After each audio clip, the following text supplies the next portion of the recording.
H/mjuote. L #. The Symbolism of Color. The Symbolism of Color. By Ellen Conroy, M.O. **** Speak to the earth and it shall teach you. Job. London. William Ryder and Son, Limited. 8 Paternoster Row, for example 4. 1921.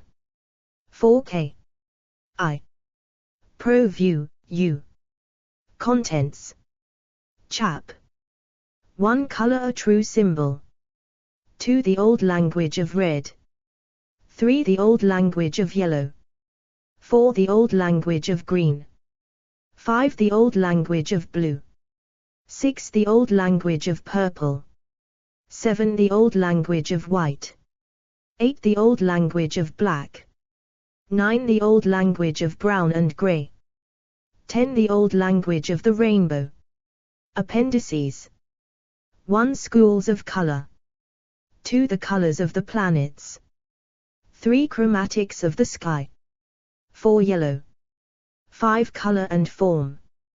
Page 1. 6. 14. 21. 27.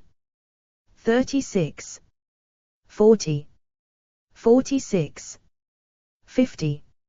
53. 61. 62. 64. 64. 65. 6 The growth of plants under colored rays. 65. The Symbolism of Color. Chapter I. Color a true symbol. The great below clenched by the great above. EBB. God made the country, man made the town. / says William Cowper, and almost everyone will agree that it is the deprivation of the color of the country that makes our towns so sadly depressing. For nearly all people appreciate color, though perhaps in a general way they realize that color helps to beautify the world. Other people, however, look upon color as one of the greatest joys in life.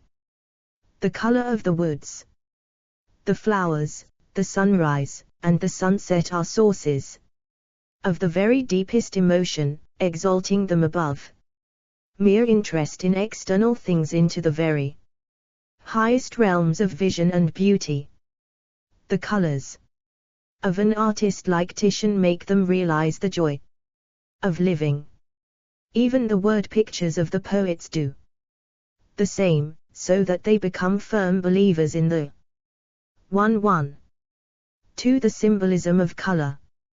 Poetic fallacy that what is beautiful in nature reflects what is beautiful in the mind of man. Thus Buddha, watching the sun rise, seems to clothe nature with his own luminous soul, which is striving to make a new age begin on the earth.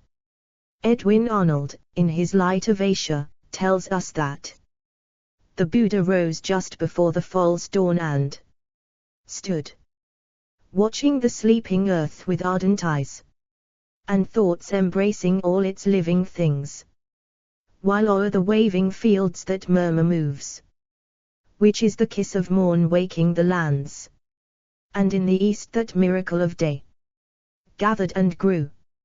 At first a dusk so dim, night seems still unaware of whispered dawn.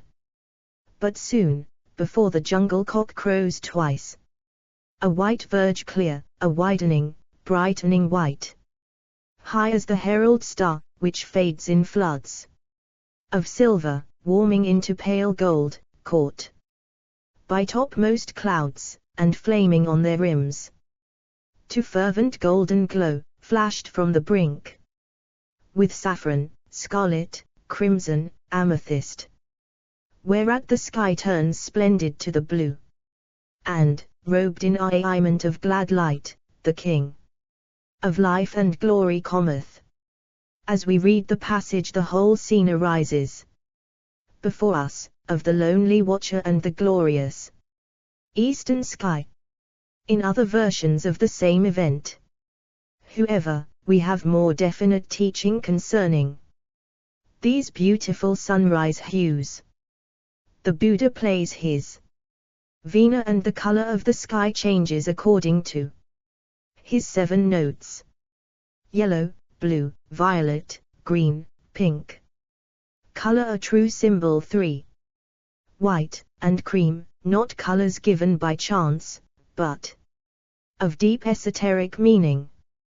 Did we but know it, no doubt the 7 strings on the lute of Apollo had once the same significance. And though we know these 7 strings had other meanings as well, yet we must not therefore dismiss our theory, for is not God able to say many things in one. That is the whole essence of the understanding of symbolism, that there are planes of interpretation. There has always existed a belief in the essential connection between color and sound. That is why, in everyday language we say a color clashes or a color harmonizes, both terms from the sister art of music. The scientist has now worked out this connection so that we have the following facts. Vibrations per second. A tenor voice produces 400 red light. A soprano voice, violet light, 400 trillion. 700 trillion. Thus light gives a finer vibration than sound to the extent of 1,000,000,000 times, and this is one reason why, when the mind is so tired that even music seems wearisome, it can be healed by means of color. Professor Wallace Rymington of King's College made a color organ in which colors were thrown on a screen when the organ was played. Dr. Mountblier of New York invented the vibrograph to give the connection between color and sound. For the symbolism of color, few people recognize that colors are powers, forces, vitalities, and vibrations yet such they are. And on the physical plane we are now learning to enlist them in all kinds of occupations, as varied as that of the physician, the gardener, the brewer, and the baker. Every year we are finding out more clearly how we can use these vibrations for the benefit of man. Every year new hospitals are being opened for color healing. Every year we are finding out how we can obtain better crops by means of the application of colored rays. The meteorologist has taken up the color of the sky as an indication of weather, and is making exhaustive tabulation of facts in order to make more definite the law which we learnt as children in such rhymes as evening red and morning gray sets the traveler on his way. Evening gray and morning red brings down rain upon his head. When we think of colors and read into them some of the wonderful truths with which they have been associated for many centuries, we are astonished to find that there is a direct correspondence between the value apportioned to a color on the physical plane and the value given symbolically. Swedenborg was continually insisting that there was no true symbolism without a direct correspondence. Thus, if we take the lions at the base of Nelson's column, 1 see Appendix V, see Appendix 6, see Appendix 3, color a true symbol 5, and substitute any other animals, our minds would be instinctively offended. Why? Because Nelson and his men had in them the same quality or qualities that we associate with the lion. Elizabeth Barrett Browning grips this great truth and expresses it in her poem of Aurora Leigh. Verily I was wrong. And verily many thinkers of this age, many Christian teachers, half in heaven, are wrong in just my sense, who understand our natural world too insularly, as if no spiritual counterpart completed it, consummating its meaning, rounding all to justice and perfection, line by line, form by form, nothing single or alone. The great below clenched by the great above. Chapter 2. The Old Language of Red. The Holy Grail, rose red, with beatings in tea, as if alive. Tennyson. Considering first the color red as being the lowest in the spectrum, how is this correspondence manifest? Red is the color of the blood, hence, is it surprise in that red is the color denoting life and action, cheerfulness and enthusiasm. Red is used by healers as a powerful stimulant and tonic, thus it has the meaning of health and vigor. This is why nearly all red stones are said to have health-giving and disease-preventing properties. The ruby in China and Japan is said to give long life, health, and happiness. All the imperial decrees of China have to be written or printed in red as a sign that there is the power behind to force them to be carried out. Children's clothing must contain some part of red. Usually this consists of a piece of red material twisted together with a pig's tail, thus making a talisman of great power against sickness. In India and Persia the garnet is said to bring deep, abiding health to its possessor. The Romans used the Old Language of Red 7. The red coral as a talisman to protect their children from all manner of diseases, while in India, China, and Japan it is used today as a safeguard against cholera.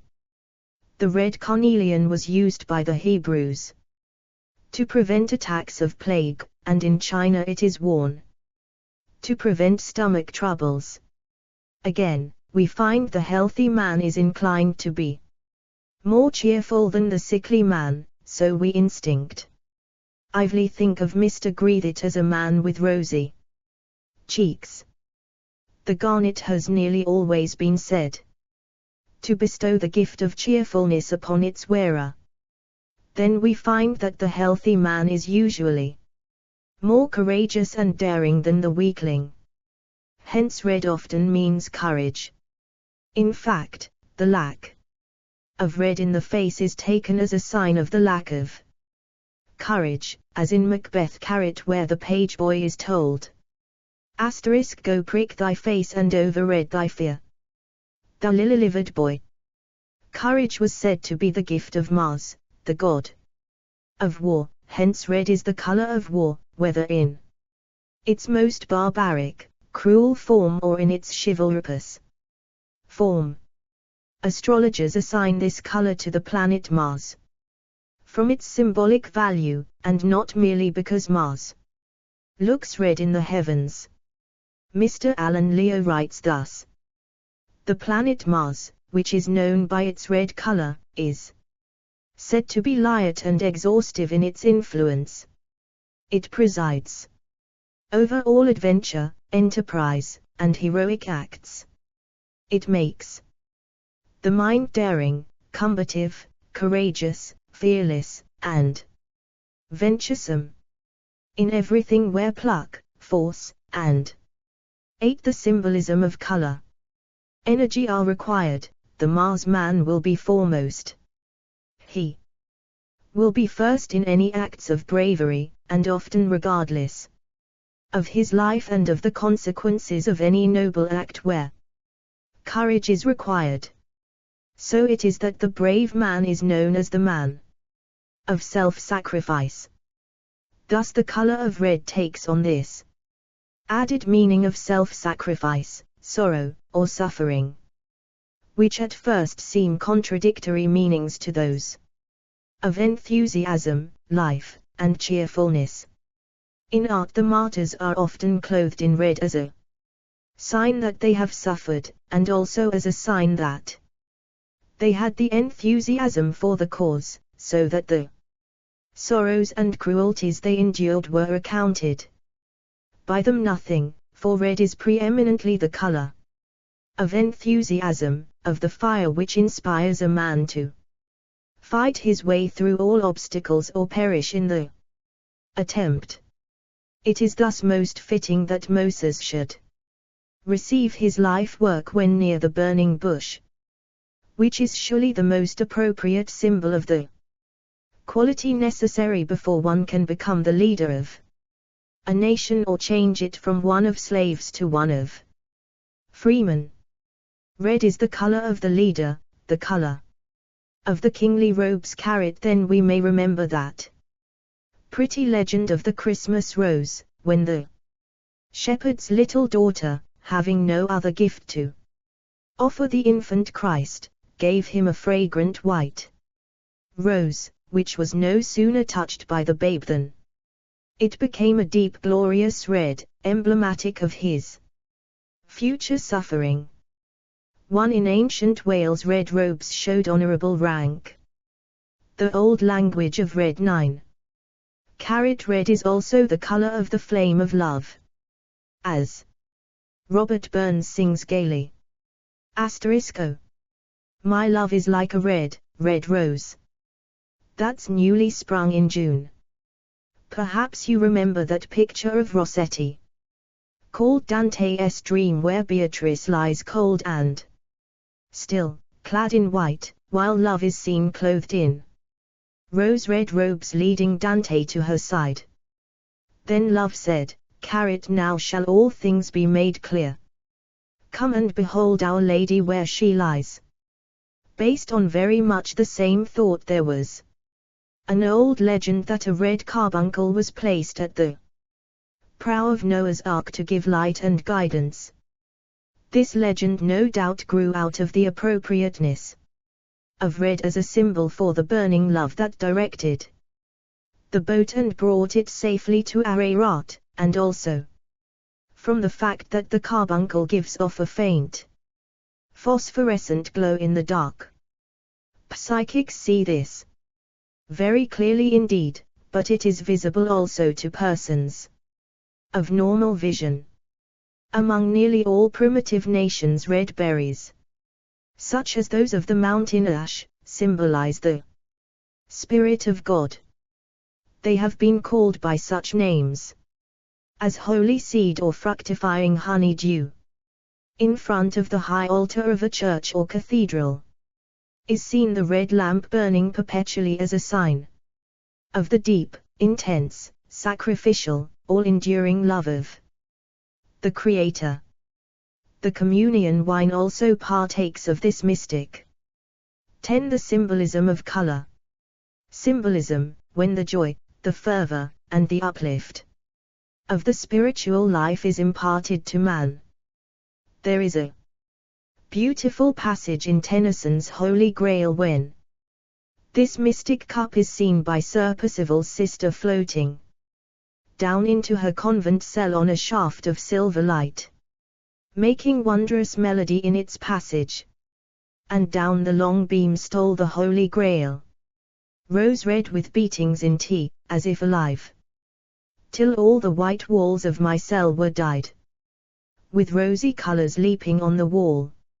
And then the music faded, and the Grail passed, and the beam decayed, and from the walls the rosy quiverings died into the night.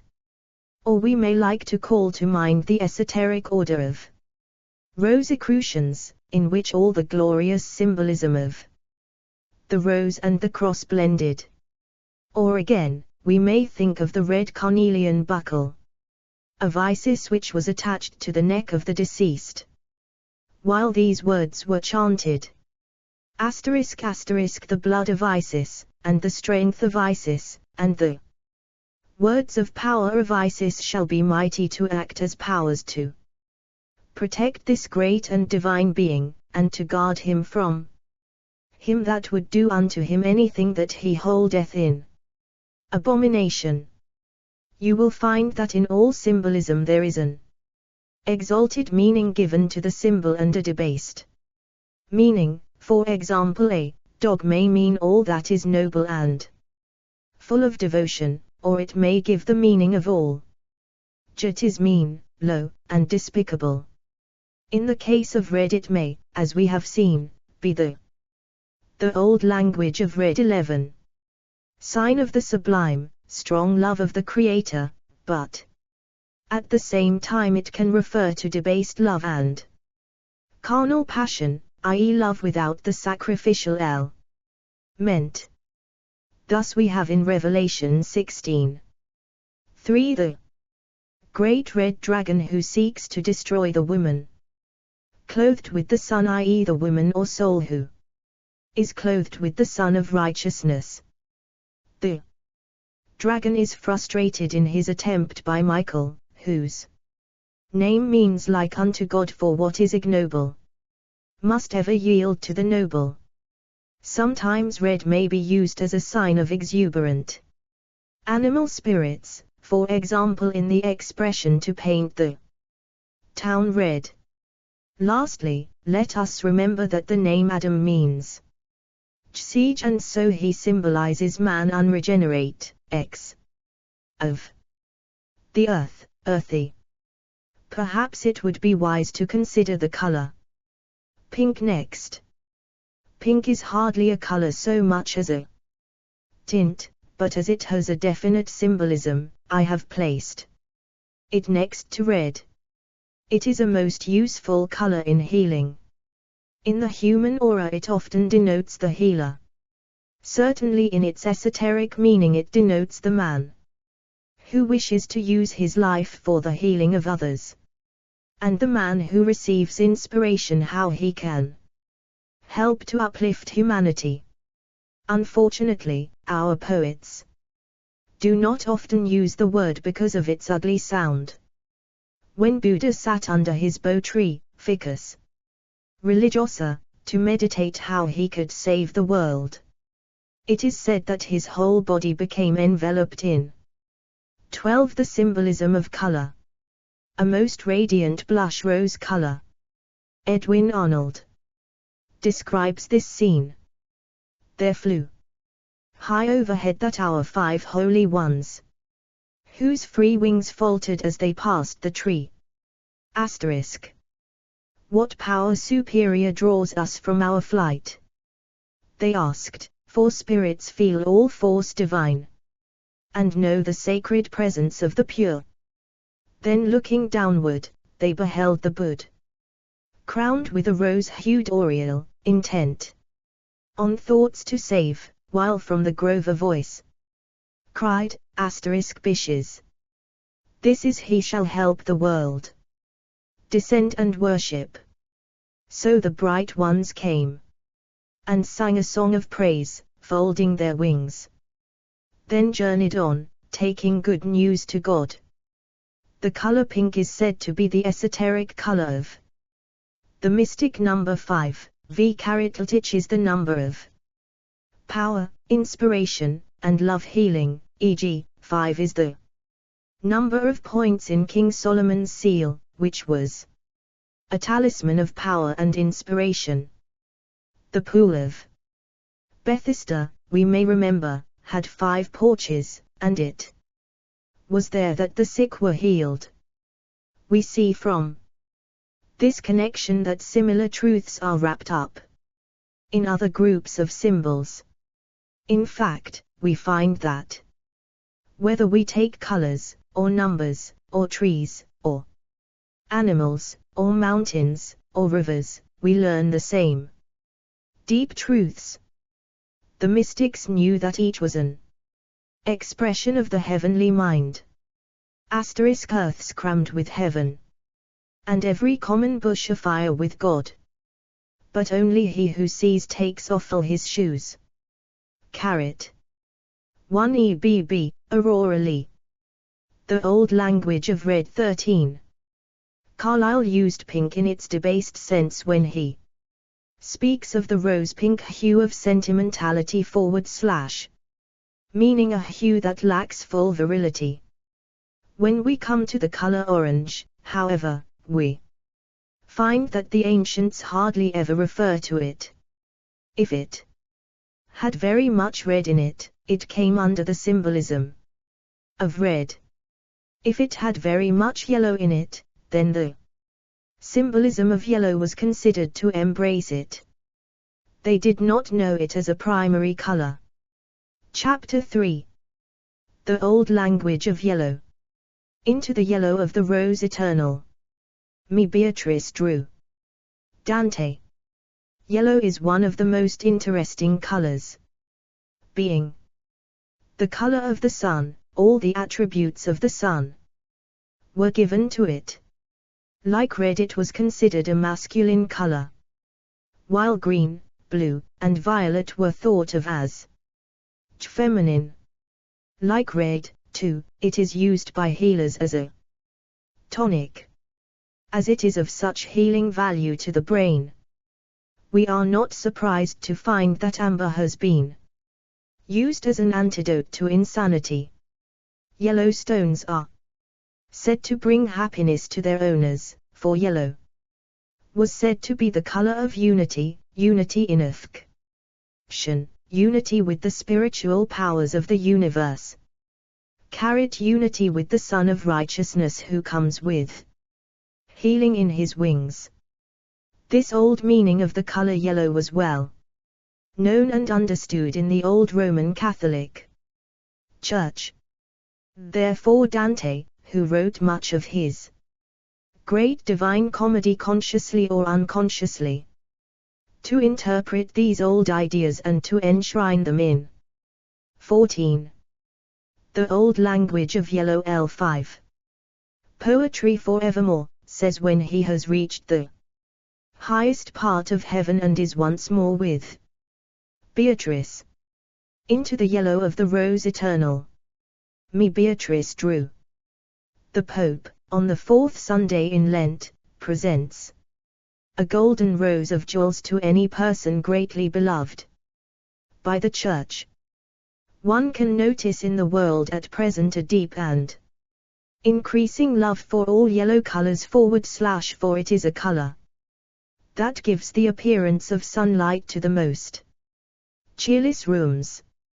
May we not also hope that it is a sign that the world is now striving after unity, and the desire to understand the other person's point of view.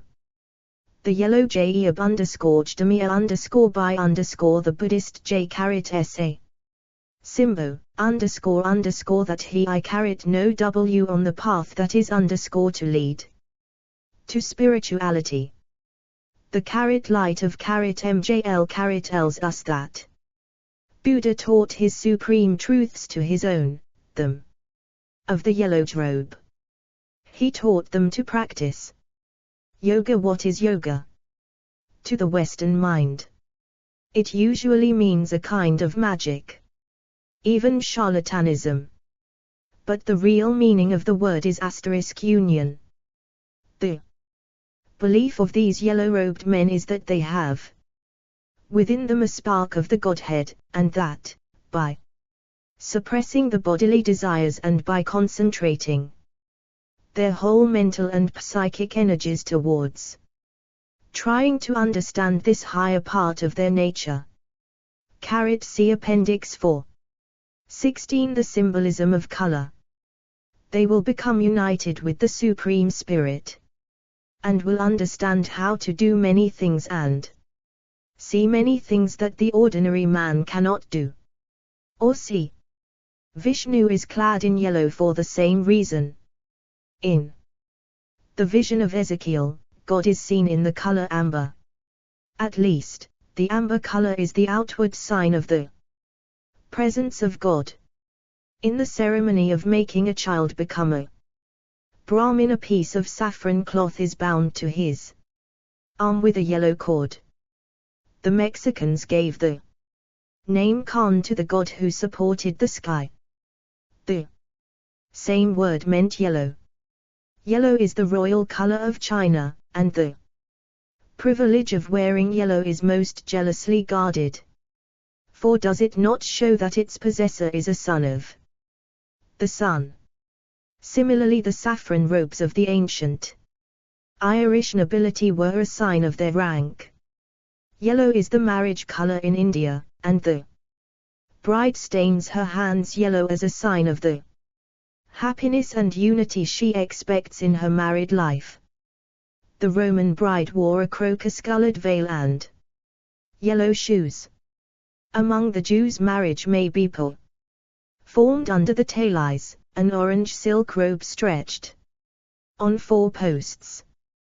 The bride and her maids walk round it 7 times, which is said to be in memory of the siege of Jericho. It might also be noted, in Calderon's picture of Ruth and Naomi, that Ruth, who wishes ever to be with Naomi, wears a yellow robe.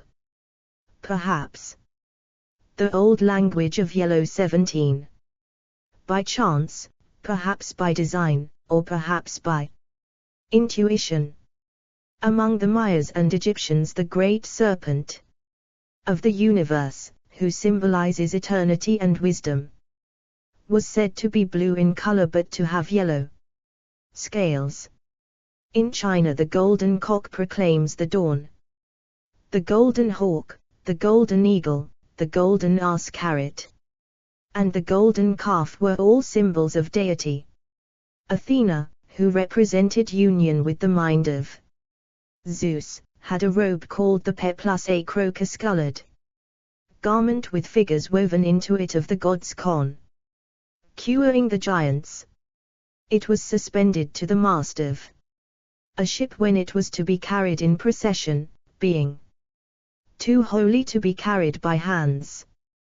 The mundane egg which is to be met with in nearly all ancient religions, whether of India, Egypt, Phoenicia, Japan, or the South Sea Islands, was said to have been a golden one, that is, it represents the sun or deity. Probably our children's tale of the goose that lays the golden eggs is a survival of one of these ancient beliefs. We must remember, too, that the color of gold not only partook of the meaning of the color yellow, but also of the symbolism of the metal gold, which is the metal of the sun. Thus the color began to mean all that was pure, all that had been refined. Giant, hence glory and wisdom. Thus the halo of saints and of God is often made of gold leaf. Similarly, carrot read the golden ass of Apuleius, where the hero only regains his real shape by eating roses, which are symbols of prayer. 2. 18. The symbolism of color. The gates and doors of heaven are nearly always represented as being of gold. We may remember, too, that among the emblems attached to St. John are the eagle and the river Pison. This river Pison is mentioned in Genesis as flowing through Havilah, where there is much gold.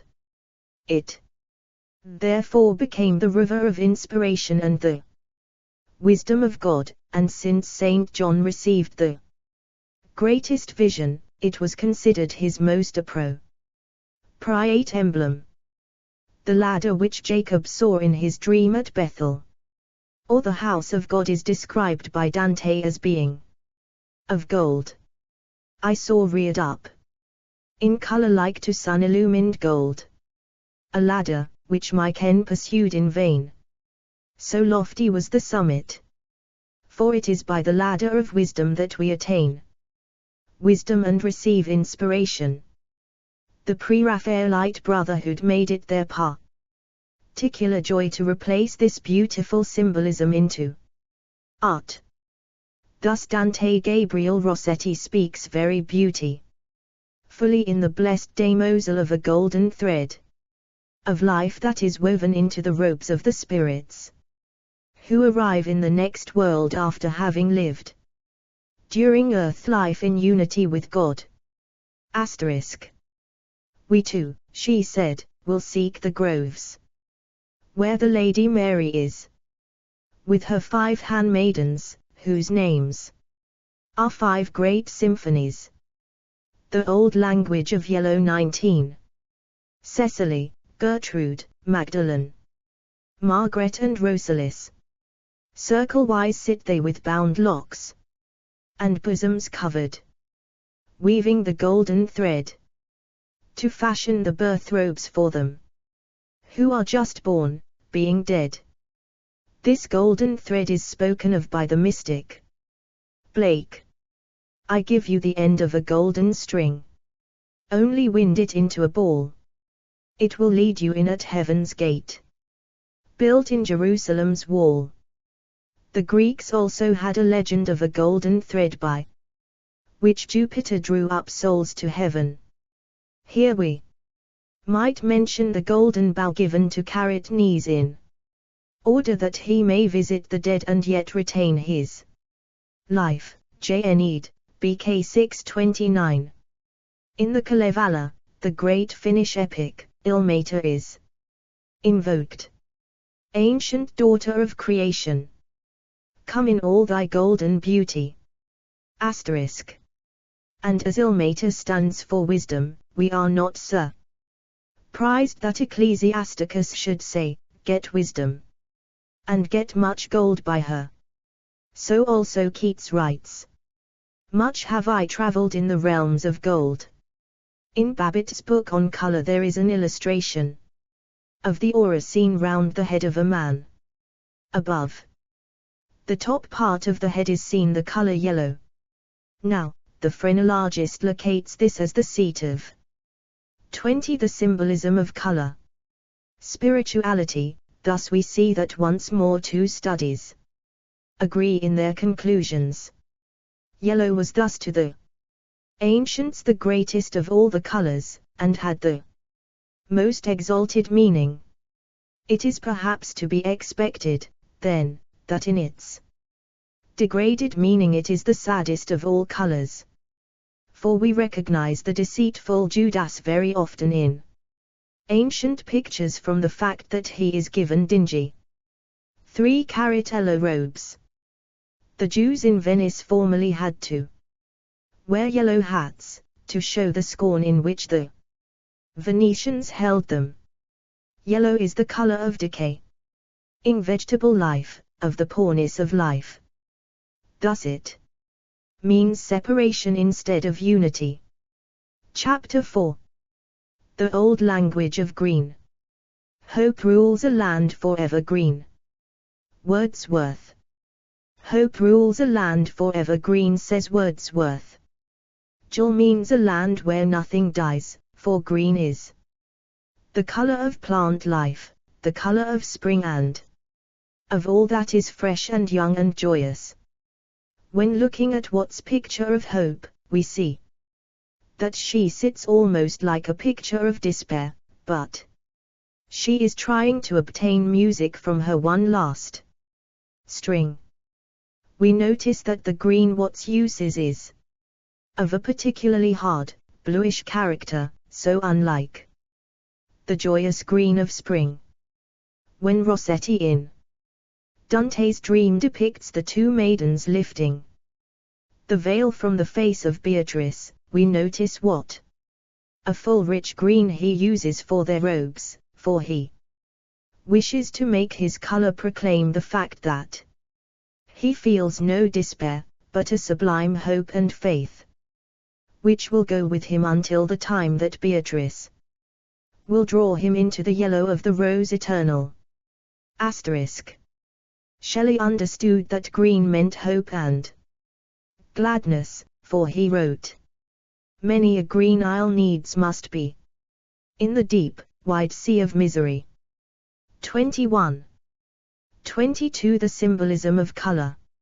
Or the mariner worn and wan, never thus could journey on, day and night and day, drifting on his weary way, with the solid darkness black closing round his vessel's track.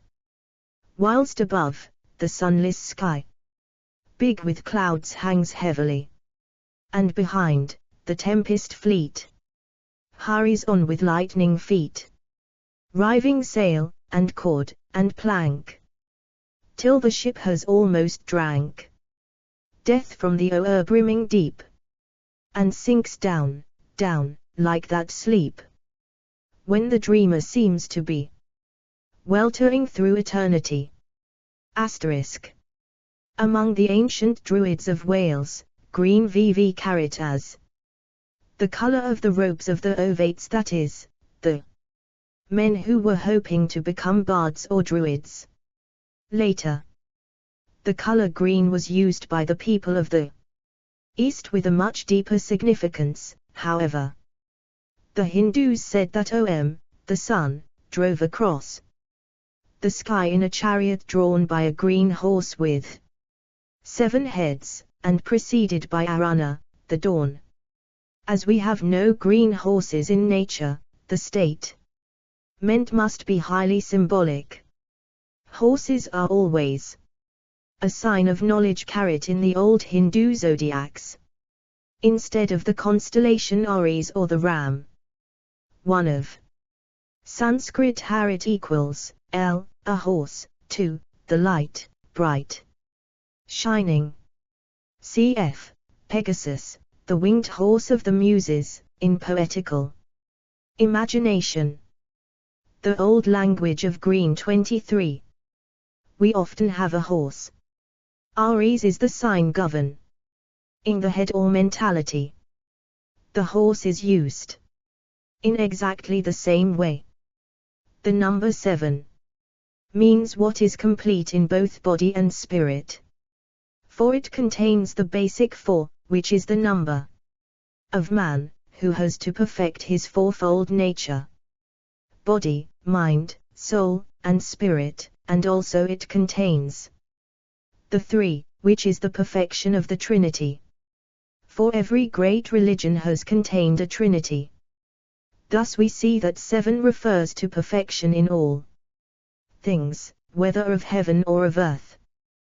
What, then, do we mean by a 7-headed green horse? This: that the knowledge and wisdom of OM are eternal, everlasting, all-enduring, and that they comprehend the whole universe.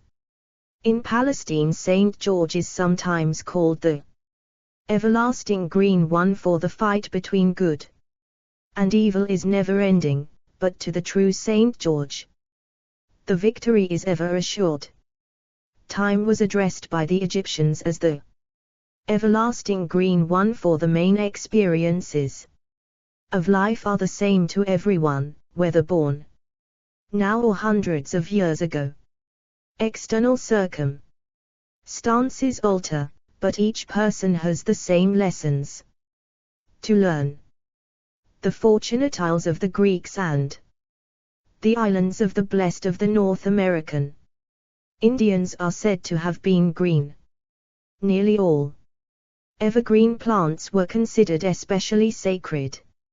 Edgar Allan Poe addressed his love as a green isle in the sea. 24. The symbolism of color. The Hindus say that the emerald gives the gift of knowledge and memory. It also gives the ability to tell the future, even as the green laurel tree of Apollo did.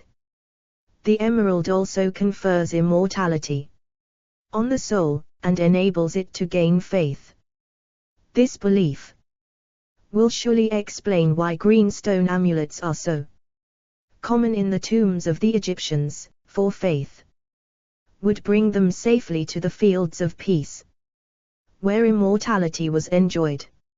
Isis, the goddess of the crescent moon, which often mystically means the pure soul, is sometimes called the Lady of the Emerald, that is, she whose soul is pure enough to gain immortality. When Pizarro went to Mexico, he found that a goddess there was worshipped as the goddess of the emerald. The emerald is often seen on the breastplates of Pallas and of Minerva, for both these goddesses stand for the divine mind, the all-enduring wisdom. The Virgin Mary is often represented clothed in a green mantle and standing on the crescent moon. She has faith and hope until the day star awakes in her heart. The walls of the New Jerusalem are seen by John in Revelation to be made of jasper. The New Jerusalem, like the Ark and the Temple, is said by mystics to be a soul symbol, hence, how appropriate that the green jasper should be the material of which it is said to be made. Among the Chinese, Tao is said to have been miraculously born of the excellent Virgin of Jasper. The Old Language of Green 25. Green is sometimes said to be the color of the planet Mercury / which is the planet governing the mind and conferring knowledge, not only of the kind essential to material success, but also inspirational knowledge and celestial wisdom. The god Mercury had assigned to him nearly all the main attributes of Hermes, just as Hermes in the same way received the main characteristics of thought and his companion Anubis. The green hill of Anubis, where the good souls were directed, is the hill of everlasting life and of eternal wisdom. Thought also had green hills dedicated to him. It is probably due to the Phoenicians that we have place names perpetuating this fact, for example Toots Hill in Epping Forest, Tothill Street, Tooting, and Tewkes Bury. In Christian times the Archangel Michael was given the work and attributes of these gods. And surely it is marvelous the number of hills and rocks sacred to Saint Michael, while in ancient pictures we often see him conducting the souls of the departed to the green hill of Zion. When we think of the great gifts symbolized by green, how full of meaning seems the green turban of the Mohammedan who has visited Mecca. We can also realize what great truths could have been taught, and no doubt were, in the green schools of the Persian Sufis. Green in its degraded sense gives us the green. See Appendix 11. See Appendix I. 26. The symbolism of color. I'd monster jealousy, which is the direct opposite of celestial wisdom, for jealousy is always due to the intrusion of the desires of the self, while celestial wisdom wishes to give rather than to receive. The color green is often said to forebode death. This idea may be a survival of the ancient worship of Mercury, and even of Saint Michael in Christian times, both of whom were messengers of death. See picture of SFC Michael presenting taper of death to the Virgin, fra Filippo Lippi. Chapter V. The Old Language of Blue. Blue, is the color of heaven. Keats. In the spectrum we ought to be able to recognize both blue and indigo, though many people find difficulty in recognizing the indigo ray. Blue belongs to the cooling end of the spectrum, and thus it is right and fitting that symbolically it should be the color of truth, which is the result of calm reflection and never of heated argument. Even in everyday language we speak of true blue.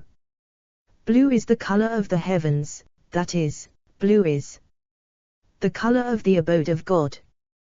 Then went up Moses, and Aaron, and Nadab, and Abihu, and 70 of the elders of Israel, and they saw the God of Israel, and there was under his feet as it were a paved work of sapphire stone, and as it were the very heaven for clearness. Ezekiel has very much the same vision, not because he copied from an older version, but because it is given to every great seer to realize for himself any real basic truth, such as that God dwells in truth. Clairvoyant visions often repeat themselves. 1 Exodus xiv. 9-11. 27. 28 The symbolism of color. To different people in different countries and in different ages, and above the firmament that was over their heads, was the likeness of a throne, as the appearance of a sapphire stone, and upon the likeness of the throne was the likeness, as the appearance of a man above upon it.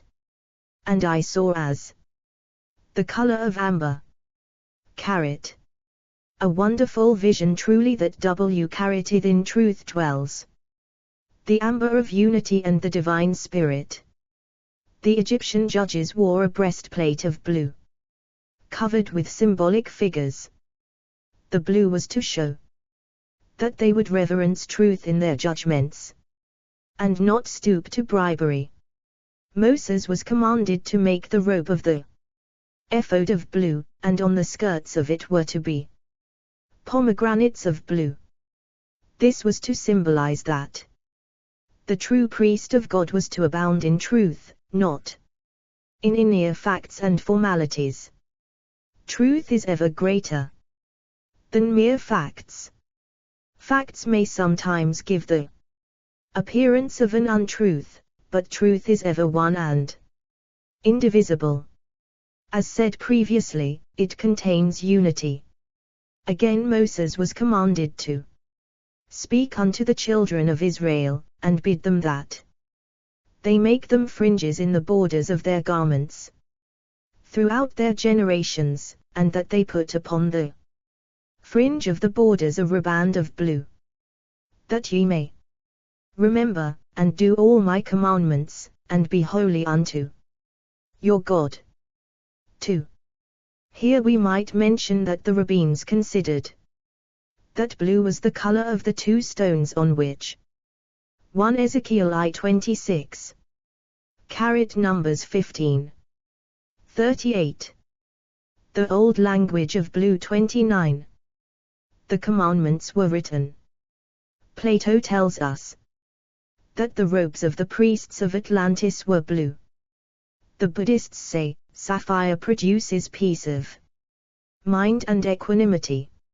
It chases out evil thoughts by establishing healthy circulation.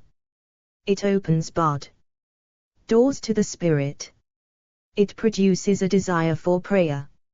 It brings peace, but he who would wear it must lead a pure and holy life. Surely, if all this is true, it is almost essential that we should follow the advice of color healers and have our ceilings always of blue. Blue is often called the color of devotion, but we must remember that devotion is not an end in itself.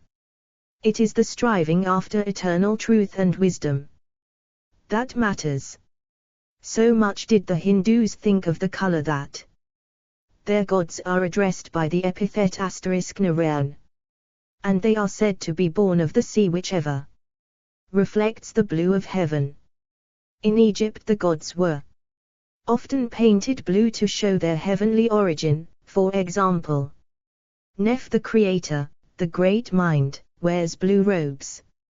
Mummies were shrouded in blue beads to show that they were united with the soul of truth. Odin, the wise all-father of the Scandinavians, is nearly always spoken of as wearing blue robes. The blue pines near the homes of Philemon and Baucis were sacred to Jupiter. Sin, the Assyrian god, is said to have had a blue beard. Our conception of blue beard has taken on the debased meaning of cruelty. 30. The symbolism of color. Isis is often called the Lady of the Turquoise, while Osiris is god of the turquoise and the lapis lazuli. The Virgin Mary is often clad in a blue robe, for the same reason that she is often represented as standing by the well of truth, as in Arthur Hacker's Annunciation. The Hindu Marima is addressed as Holy Nari Marima, Mother of Perpetual Fecundity. In both Mexico and Chaldea, blue was worn as mourning, being a token of the joy that the soul realized in the fields of peace. The turquoise and the lapis lazuli seem to have had in them the two blues that appealed most to the ancients. In the burden of Isis we have these words in praise of Osiris, who is identified with the spirit of the departed. With turquoise is thy hair twined, and with lapis lazuli, the finest of lapis lazuli. Lo, the lapis lazuli is above thy hair. There is another similar incantation in the festival songs of Isis and Nephthys. Thy hair is like turquoise as thou comest from the fields of turquoise, thy hair is like unto the finest of lapis lazuli, and thou thyself art more blue than thy hair. Thy skin and body are like southern alabaster, and thy bones are of silver. The perfume of thv hair is like unto new myrrh, and thy skull is of lapis lazuli. Since hair is not blue, the statement must be symbolic, and means that the spirit of the departed has now become one with eternal truth. The old language of Blue 31. Surely we cannot read the above passages without thinking of the Song of Solomon, where the bridegroom is compared to bright ivory overlaid with sapphires / There is another such song in praise of Amen-Ra. Praise to Amen-Ra, to the bull of Heliopolis, to the chief of all the gods, to the beautiful and beloved God, who giveth life by all manner of warmth, by all manner of fair cattle. Amen, bull fair of face, beloved in Thebes. He fashioneth earth, the silver and the gold, real lapis lazuli for those who love him. The same imagery is used by the Buddhists. When Buddha sat under the bo tree on his throne of knowledge, all truths were revealed to him. To symbolize this, we are told that he saw the great white cosmic umbrella, and also the fields of lapis lazuli, where all the preceding Buddhas dwelt in ecstasy. He hath o'erthrown the flag of pride. He hath obtained the triple knowledge. The king of physicians, with his heavenly Amrita carrot, will dull all human pain, and lead all flesh to nirvana. Having entered the city of omniscience, and become one with the Buddhas, he is now indivisible / one Amrita, bread of HFE. 32. The symbolism of color. This last word gives us the key to the whole situation, that in the fields of lapis lazuli there dwell the pure spirits who have become the soul of truth, inseparable from divine truth, indivisible from the Spirit of God.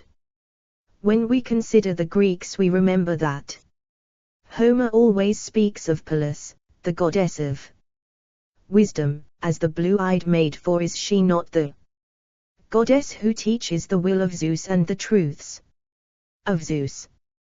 The heroine of almost every fairy tale in the world is blue-eyed, as a sign that she is the true, good, and lovable maiden who is the object and reward of the quest and labor of the prince. In the Epic of the Finns, Ilmater is invoked in these words: Rise up, water mother. Raise thy blue cap from the billows. And this makes us think of Venus rising from the blue ocean. We must recollect that blue was the color of the robes of the Druidic bards. The bards were men who had been ovates and had worn the green. They were still to retain in themselves all that was meant by the green, but blue is symbolically a higher color, even as it is physically. Many people think that red would have been a better color for the bards, because this symbolizes the enthusiasm that is so necessary in song and poetry, but the bards were to have more than enthusiasm, they were to have the gift of looking. The old language of Blue 33. Beyond the world and of obtaining great truths to uplift humanity. They were to be masters of wisdom. They were to get beyond mere passion and look into the cooler, calmer regions beyond, whence they could draw these great and deep truths. It makes us think instinctively of Wordsworth's definition of poetry as passion recollected in tranquility.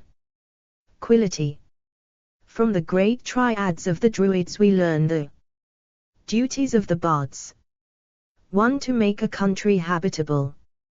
2. To civilize the people. 3. To promote science.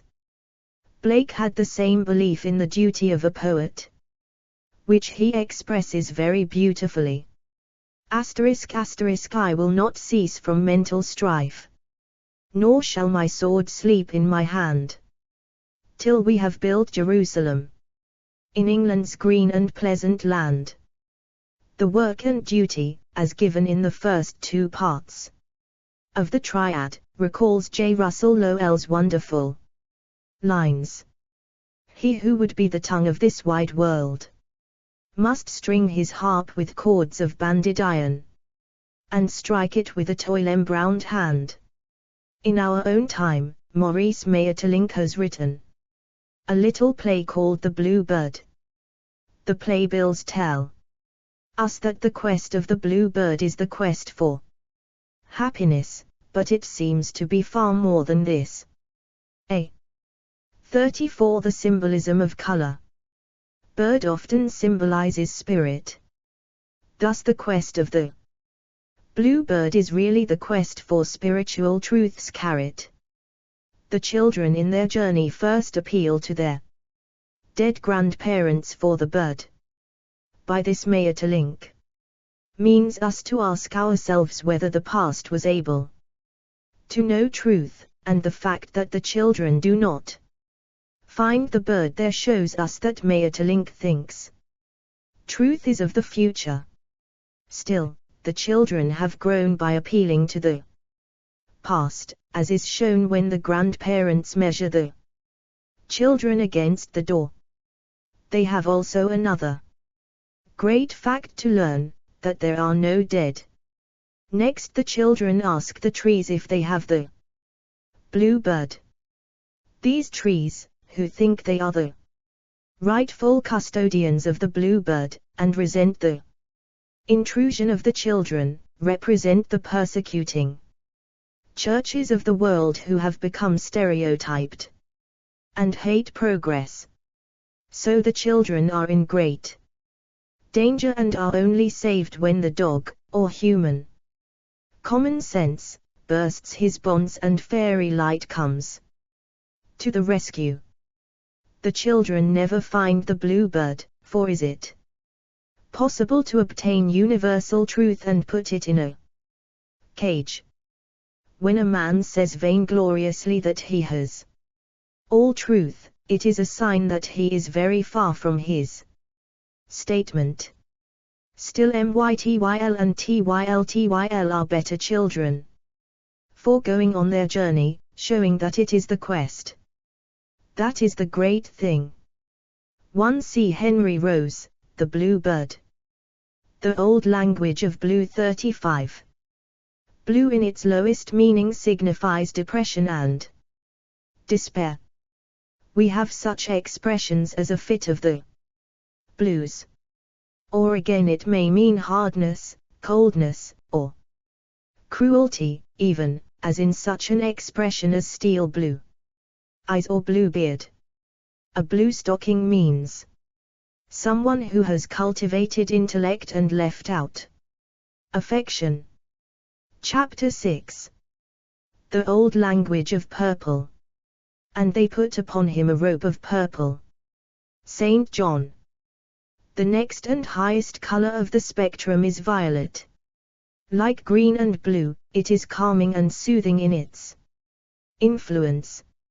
Like green and blue, it is said by the mystics to be a feminine color. It seems as though the ancient people used the term purple to include violet, and in fact any tint made up of blue and red, in whatever proportions. Pliny tells us that the color of the amaranth is a far more beautiful purple that any the dyers can obtain. This, however, does not help us much, for the amaranth can be almost any shade from red to blue. Even today we see how carelessly the word purple is used when we have in a great writer's book the phrase, the purple rainbow. The symbolism of purple partakes of the red of love and self-sacrifice and the blue of truth, hence it was considered symbolic of wisdom, and is mentioned as being the color of the canopy carrot of Solomon's chariot.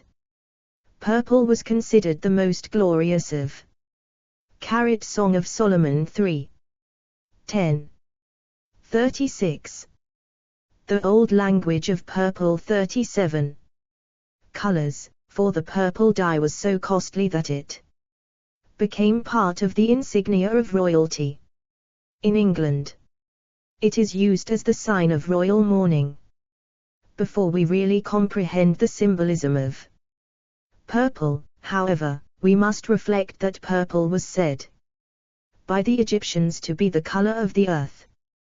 At evening, in some parts of the world, looking across the plowed fields that seem so red in the daylight, we see that they appear tinged with purple. Our painters of landscape show this purple color, while our poets speak of purple shadows. Thus the color became symbolic of the basic qualities in our nature that form a sure foundation on which to build the very highest qualities: patience, endurance, perseverance, ability to be long-suffering, and slow to anger. All these qualities are a sine qua non to the evolved soul.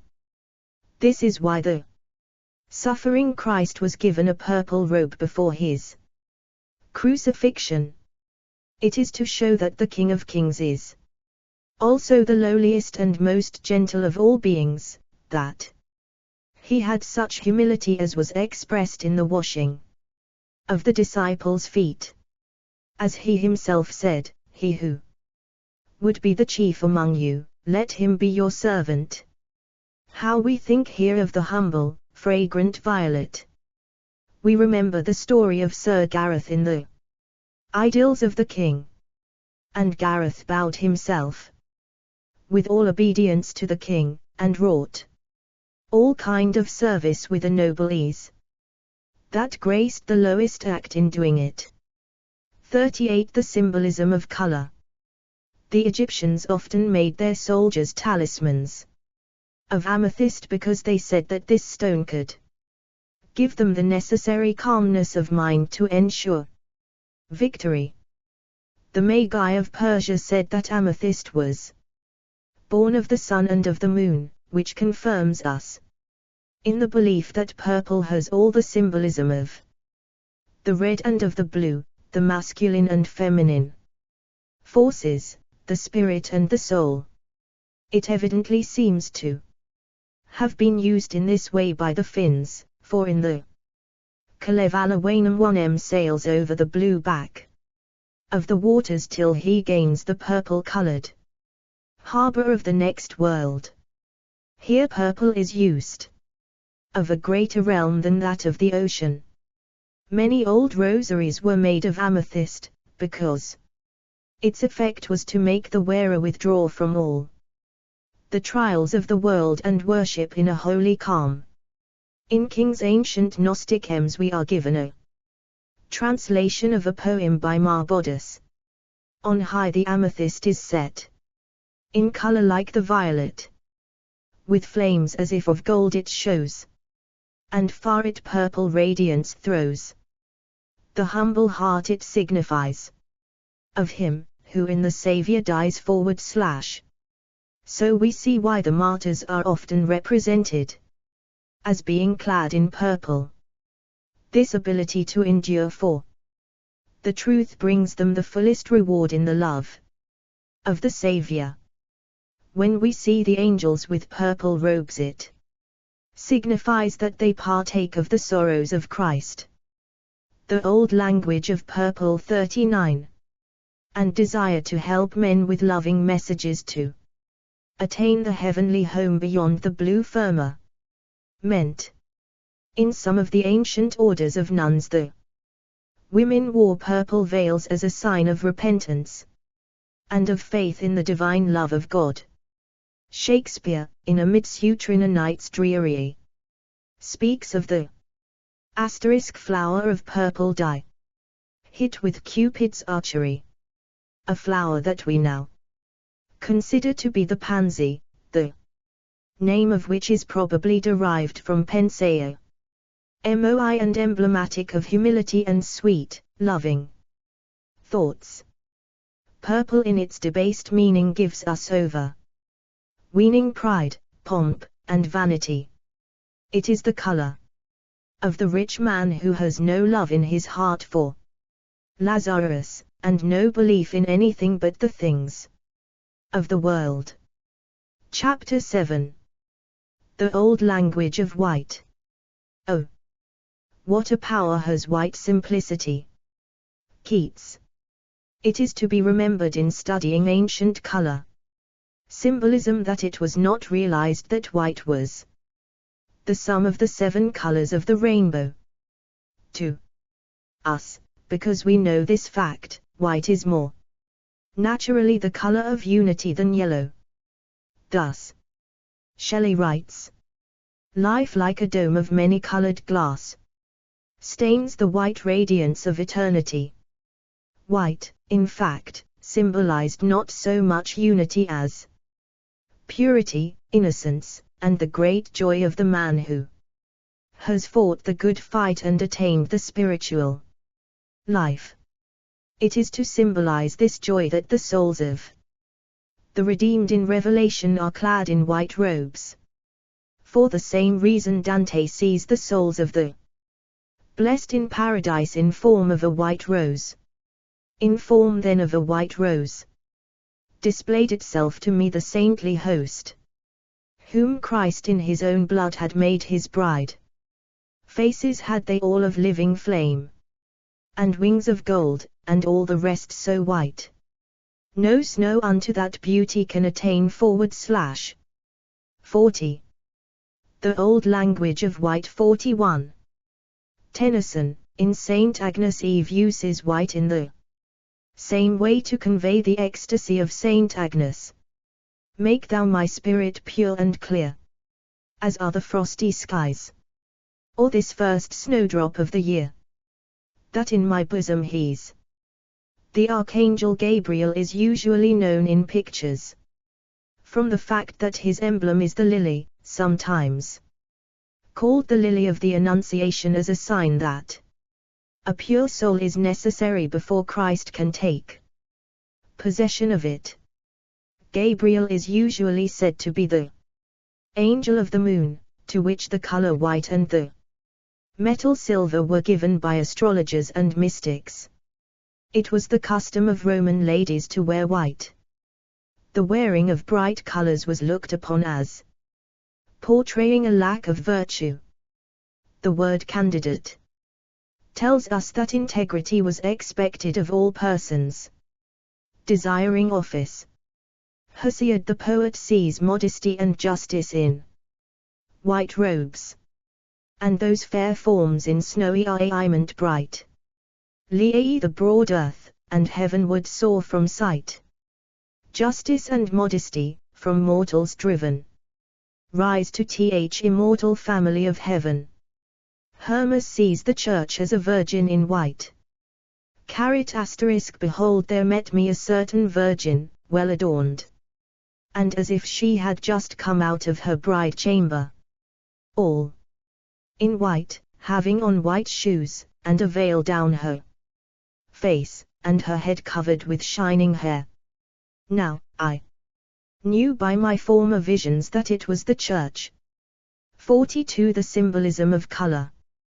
The Japanese use white as symbol of death, and a bride wears white as her parents consider her dead to them and belonging only to her husband. In Revelation there is a curious statement, "To him that overcometh will I give the white stone."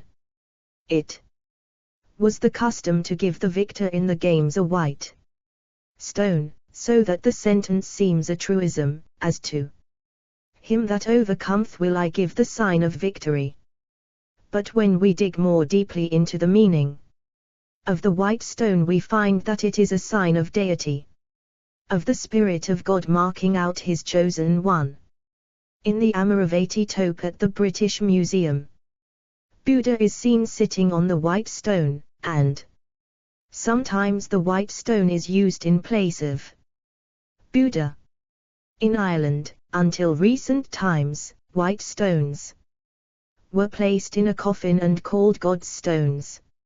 Hence, to him that overcometh will I give the white stone means that to the victor shall be given the joy of the presence of God, the joy of harmony, the music of the spheres. When the morning stars sang together, and all the sons of God shouted for joy. There was a similar idea among the Egyptians. In the papyrus of Uni you will note that when he is justified he is shown with white hair.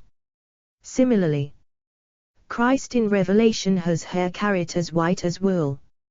In Revelation Christ rides on the white horse. Saint George is nearly always depicted on a white horse. Castor and Pillars were said to ride on carried. Revelation I-14. The Old Language of White 43. White horses. A horse, as I have said before, means knowledge. Thus to ride on the white horse means to have all heavenly counsel to aid you in gaining the victory and in obtaining the reward. It is said that there will be one more incarnation of Vishnu, when he will carry the sword of justice and ride the white horse, like Christ in Revelation. We must remember that the horse was used by the Hindus instead of the ram, now as Aries. Or the ram is the constellation in which the sun starts his zodiacal journey each year. The ram or horse means the opener of new thought, the dawn of a new era. Hence to ride the white horse means to begin a new kingdom on earth of joy and happiness and purity. When Mahomet comes again he will ride the white horse Alboric. In ancient Rome, the white horse was sacred to Jupiter, and once a year the consul, clad in white robes, rode to the capital to adore Jupiter as the sun god. Buddha is said to have been born to earth on a white elephant, i.e. on divine wisdom or the Holy Ghost. In some of the old Buddhist zodiacs the elephant takes the place of the sign Capricorn or the goat. Capricorn is the sign governing from the 21st of December to the 19th of January, and this is the time during which all world saviors are said to have been born. Osiris and Zeus are spoken of as white bulls, for the bull betokens cosmic energy and creative force. When Yasdhara dreams that Siddhartha or Buddha 44. The symbolism of color is escaping from the palace, she sees a white bull with wide branching horns. The Druids proper of Wales wore white robes. It may be mentioned that it took 20 years to train a Druid, so that surely the white robe in their case was a sign that the wearer had labored much and conquered many things. The work of a druid is given in the triads. 1. To keep his word. 2. To keep his secret. 3. To keep the peace. It must be remembered that he was a bard previous to being a druid. Druidship was the last stage of initiation, and what he learnt in this was not to be given out directly to the world but to be expressed only in the inward power that accrued to him. He kept the peace because he knew that the arts flourish in times of peace and are destroyed during war. Still we must remember that when war came he was ever ready to lead the people, and many a druid died in the forefront of the battle, for to him death was the gate of life and the entrance to the joy of the mighty who. The symbolism of silver is related to that of white. For silver is the color of the moon, of chastity, and the ability to radiate purity and joy, however dark the night and difficult the circumstances. Artemis and Diana are both virgin goddesses of the moon, punishing evil deeds and immorality. Solomon speaks of the silver cord. It is the old language of white 45. Bond between the mortal and the everlasting. When it is loosed, then the soul is released and regains the music of the spheres. Sir Walter Raleigh writes, ****, my soul like quiet Palmer travelleth toward the land of heaven, over the silver mountains, whence spring the nectar fountains. In the paradise of the Brahmins, Brahmahas, carrot is, being in the heart of a silver rose, Tamurapua, that is, in the heart of all fragrance, sweetness, beauty, purity, and joy there is God. In its opposite symbolism, white means lack of courage and sometimes deceitfulness. For example, white sepulchres. Chapter 8.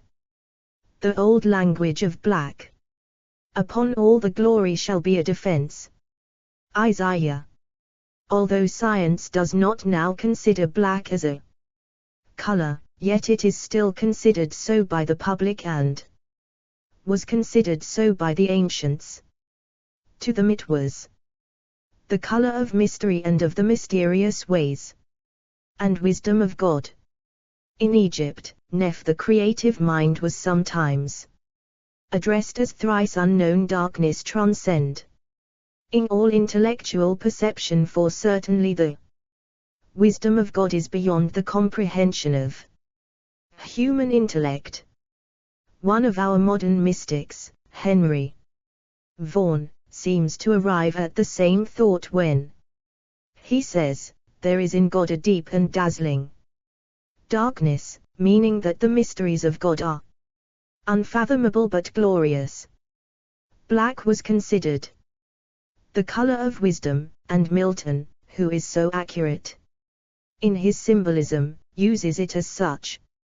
Goddess staid and holy, whose saintly visage is too bright to hit the sense of human sight, and therefore to our weaker view, o'erlaid with black, staid wisdom's hue. 46. The old language of black 47. Black also symbolized eternity, thus night, the mother of all things, was sometimes portrayed by the Greeks in a starry veil, holding two children, one white and the other black, to symbolize time and eternity. Osiris and also Horus are sometimes painted white and sometimes black, to show that they manifested themselves in time though they were eternal. Black also meant silence, the things that are not to be revealed to everyone, the thoughts that lie too deep for tears, the innermost and most sacred. Experiences of life. It is not that we ought to be selfish with our knowledge. Far otherwise. Give all thou canst, high heaven rejects the law of nicely calculated less or more carat. It is that certain experiences can only be comprehended by a person having similar experiences. In olden times a black rose was used as the symbol of the silence of an initiate, such a silence as that comprehended by St. Paul when speaking of the man who was caught up into heaven and heard carat unspeakable things which it is not lawful for any man to utter. The great promise carat to every initiate is, I will give thee the treasures of darkness. As the old proverb says, if you would know more you must be more. Until then there is a VH. Carat Wordsworth, within King's College Chapel. 2 Corinthians 12. 4. Carat Isaiah XLV. 3. Carat Exodus XXIV. 35. 48 The symbolism of color. And a defense carat upon the face of all knowledge. This is no doubt the meaning of the veil of Isis. This is the reason why so much of the ancient belief is wrapped up in symbolism, and why the ancient pictures are so full of symbols, for in them an initiate could tell at a glance how much the artist knew of the inner mysteries. For example, one often sees the ornamental broken pavement in ancient pictures.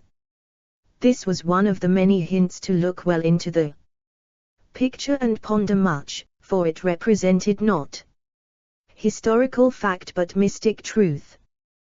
The almond-shaped aura or vesica piscis was used in much the same way.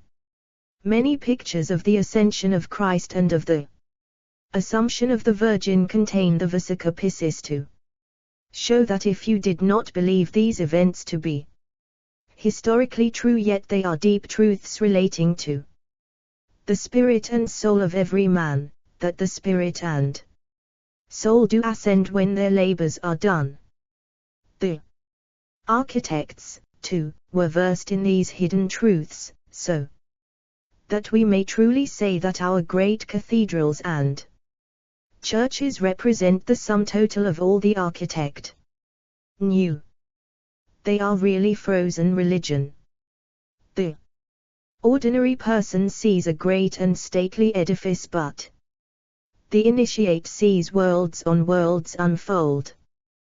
Black to us of the West is merely the somber color of mourning, a sign that our lives have been bereft of the joy of the presence of a loved one.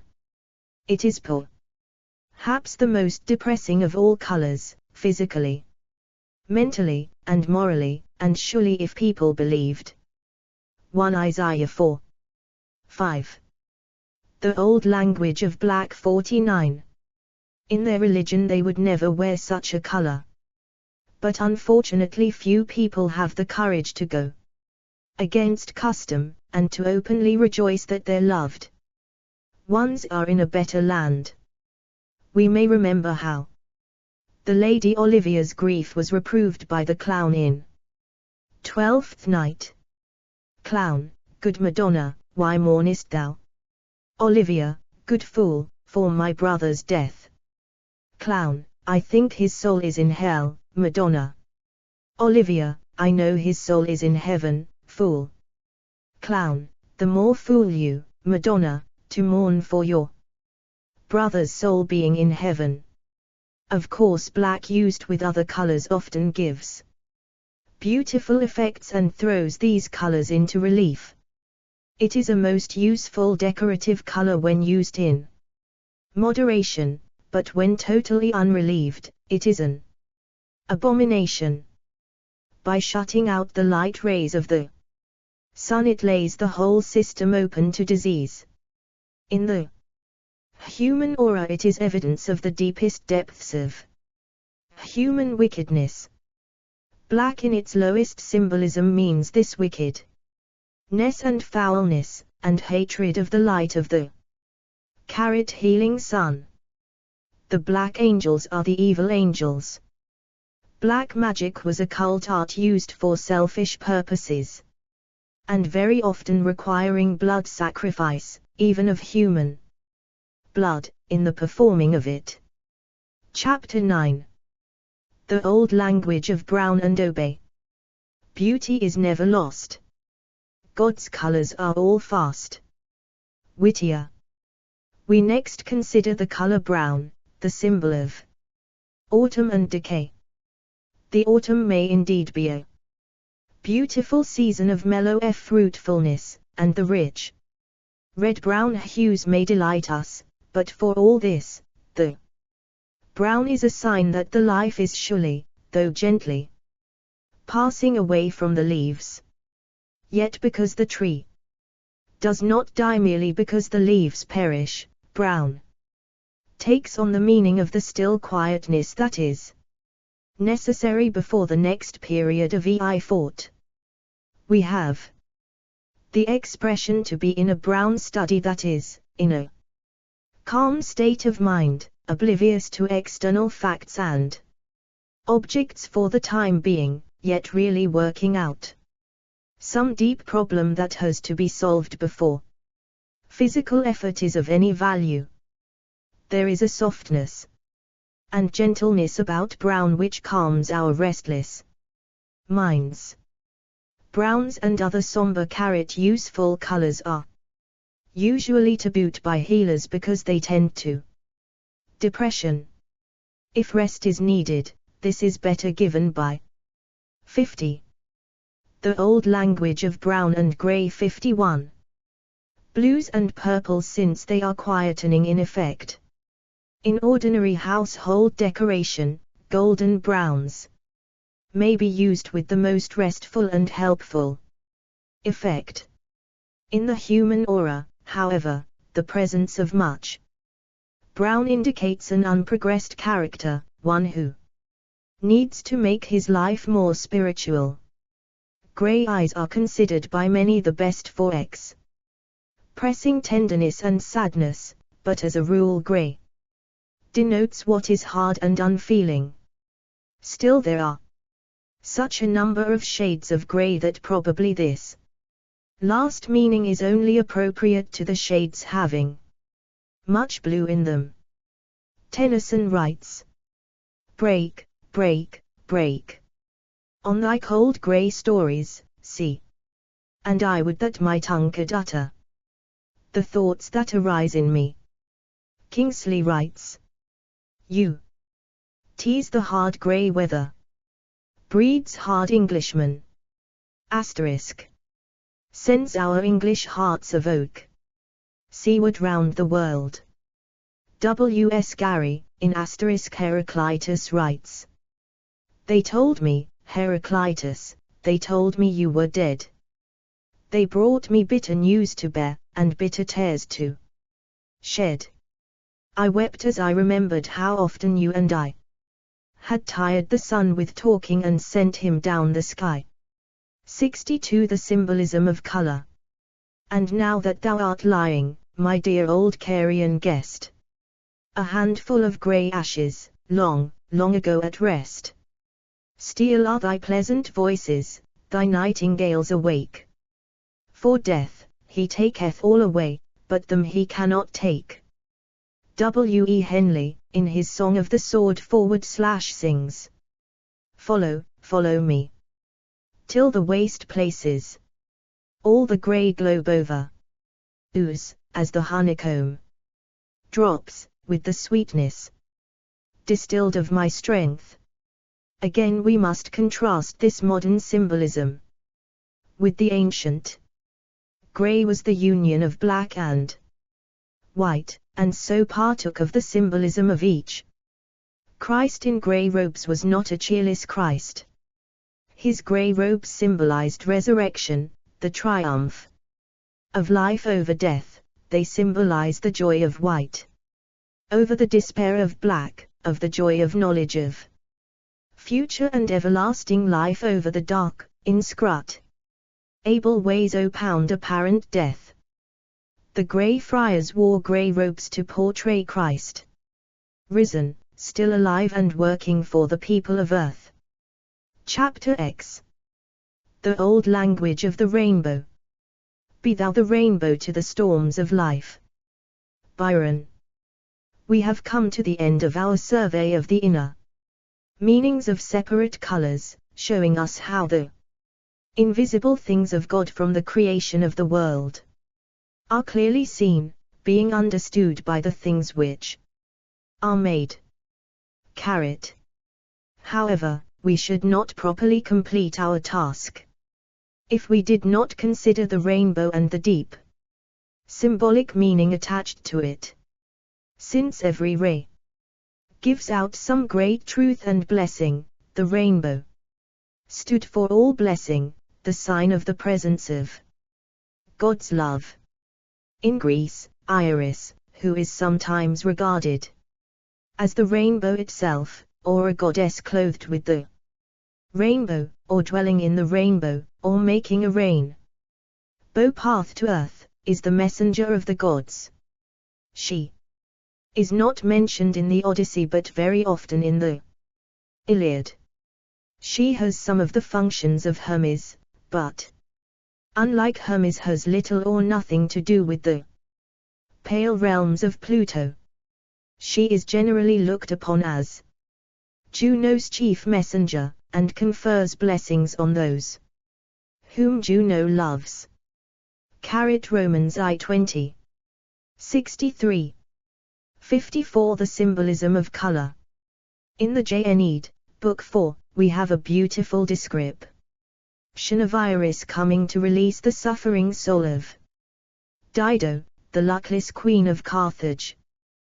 Then Juno, pitying her agony of lingering death, sent Iris down with speed, her struggling soul from clinging limbs to free. So down to earth came Iris from on high, on saffron wings all glittering with the dew, 1,000 tints against the sunlit sky. She flashed from out her rainbow as she flew. The Scandinavians believed that on the rainbow arch the souls of the heroes were able to march in triumph to the great wassail in Valhalla. Curiously enough, this rainbow is spoken of as treble-hued. It would be interesting to know which three main colors of the rainbow they thought of. Over all swept the magnificent arch of Bifrost, the treble-hued rainbow, and Odin turned and said, "See, children, how Bifrost bids us climb yet higher, humbly to learn of the holy Nornia, the fates, and drink in wisdom from the fountain of Ord, Norn of the past. Let us mount and ride." And the glorious procession took its way across the plain to the luminous trembling end of the bridge, where golden-toothed Himdall, the sleepless guardian of Bifrost, stood on guard. With a smile of welcome he threw open the gate, and they swept proudly on, singing a song of joyous thanksgiving for the beauty and peace of all around them. But when great Thor would have set his foot on the bridge, Himdall barred the way with his spear. 1. Bifrost. The wave rest, i.e. the resting place of the waves. 2. Asgard. Kf. Bolt. The old language of the rainbow. 55. So of all the gods Thor might not tread the rainbow, still he was allowed to make his journey into the council of the gods by other paths. The rainbow is said to have been given to Noah as a sign that there should be no more flood or no more sea of trouble, for the sea or the salt water stands mystically for the troubles, the trials, and the suffering which the soul has to surmount before it receives blessing and peace. How this makes us think of the meaning of Bifrost. The promise that there shall be No more sea does not stand for the drying up of actual oceans, but is a promise given to every true navigator of the soul, such as Noah was, if only the ark or soul is constructed according to divine instructions and has its little window above into which light may shine.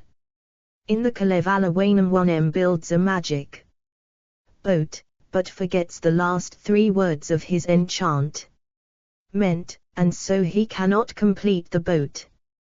He journeys over the whole world to find these words, and when he does eventually find them, he finishes the boat and gives it as a dowry to the Maid of Beauty, sitting on the arch of heaven, on the bow of many colors.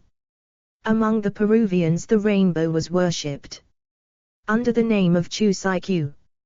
Ezekiel sees the rainbow beautiful and bright around his vision of God and the cherubim. Saint John Carrot also has a vision of Christ manifesting within a rainbow glory. 1 Ezekiel I28. 2 Revelation 4. 3. 56 The symbolism of color. We should naturally expect from the above that the opal should have much the same meaning as the rainbow. We certainly do find that in the East it was considered a most sacred stone, and it was said to contain the spirit of truth. The Greeks were probably responsible for our belief that it brings ill luck in love affairs, but we must remember that they considered it capable of giving the gift of prophecy, provided that the gift was used for the benefit of others. If this was not so, then bad fortune came to the seer.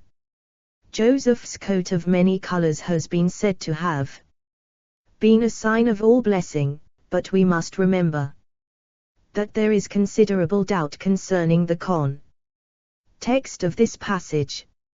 Still, we do know that in many nations certain variously colored garments have been considered garments of honor. Thus the ancient Irish bards bade robes striped with the following colors as a sign of their noble and honorable calling: white, blue, green, black, and red. Modern symbolism speaks in very beautiful language of the fact that the 7 rays of the spectrum give white light, but we must remember that this symbolism is essentially modern. Thus, as I have said previously, white represents unity, while to the ancients, yellow, the sun color, was the color of unity. The 7 rays have been likened to the 7 gifts of the Holy Spirit, and sometimes they are likened to the Elohim. In the spectrum we have 3 main rays, some the old language of the rainbow 57 times given as red, yellow, and blue, and sometimes as red, green, and blue. These are said mystically to stand for the Trinity or God in 3. That is, God in manifestation, while the white ray would represent God in unity or the one supreme cause. God unmanifest, God ever changeless. Sometimes the 7 rays are likened to the various ways and methods of approach to spiritual vision, for few people receive this vision in the same way or under the same conditions. Some people receive inspiration through work, others in quiet meditation, or by concentrating their energies on some great truth. Thus the Zoroastrians and Parsis have concentrated on the virtue of purity, and they realize that all that is unclean, whether of the body or of the soul, is forever separate from God. This is a great and basic truth that must be enshrined in the heart of every worshipper. Blessed are the pure in heart, for they shall see God. A wonderful promise, hardly to be comprehended, except by the saints, the seers, and the exalted ones. Then the Buddhists lay stress on the brotherhood of man, and so charity and the virtue of giving willingly and freely has been exalted to one of supreme importance in India. The Christians lay stress on the love of God, the highest conception so far, but one that must include the other truths or it becomes degraded and debasing. As in the belief of the person who holds that the 58 the symbolism of color. More wickedly he lives, the more God will have to forgive, and therefore the more love God will have for him. So all truths are necessary in order to form the white ray. As James Russell Lowell says, God sends his teachers into every land, to every clime and every race of men, with revelation fitted for their growth and shape of mind, nor gives the realm of truth into the keeping of one single race. All nations have their message from on high, each the Messiah of some central thought, for the fulfillment and delight of man. One has to teach that labor is divine, another freedom and another mind, and all, that God is open-eyed and just, the happy center and calm heart of all. This wonderful study of symbolism sheds new light on many old customs and myths. From it, we are able to penetrate to the heart of things, and to see that every nation has aspired earnestly to understand the universe, and to realize that the Creator is manifest in His works. Unfortunately, the modern world in its haste has, for many generations, cast aside this desire to know more deeply these inner truths. The Puritans saw that symbolism had degenerated into image worship and into corrupt and unworthy practices, and so his mission was to destroy this dragon of false priests, and to give simplicity and reality, almost too well, the old language of the rainbow 59. He seems to the artist minds to have done his work. But we must remember that it was an age of no compromise. Now, however, there seem to be signs all over the world that people would once again love to have these beautiful symbols, for just as the mathematician can reach greater truths by means of his symbols, so the mystic by his can attain to the highest realms of ecstasy. He becomes one of the uplifting forces of the world, one who gives light. His eyes and face reveal the inward light, and so he becomes a star. Mere knowledge, mere intellect, without the inner vision, never makes the star soul. He whose face gives no light can never become a star. To such a one the object can never enslave. He has become, as the Hindus say, a king of the zodiac, that is, he has learnt all his lessons, journeyed through the 12 great constellations, performed his appointed labors, and is able to receive the great reward. What is the great reward? To see the spiritual significance burn through from all the objects of nature, and so to obtain communion with the Maker, and thus enter into the golden yellow petals of the eternal eos. You ask me lastly why I think it is that the nations should agree so well in choosing the inner meanings of colors. It seems to me that in olden times the gift of being able to see the human aura was one well known to the prophets and seers.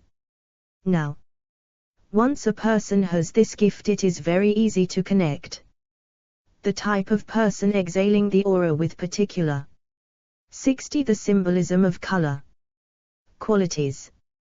When another aura is seen containing one of the same colors the quality it shows would ever after be connected with that color, and so there would grow up a color symbolism differing little all over the world.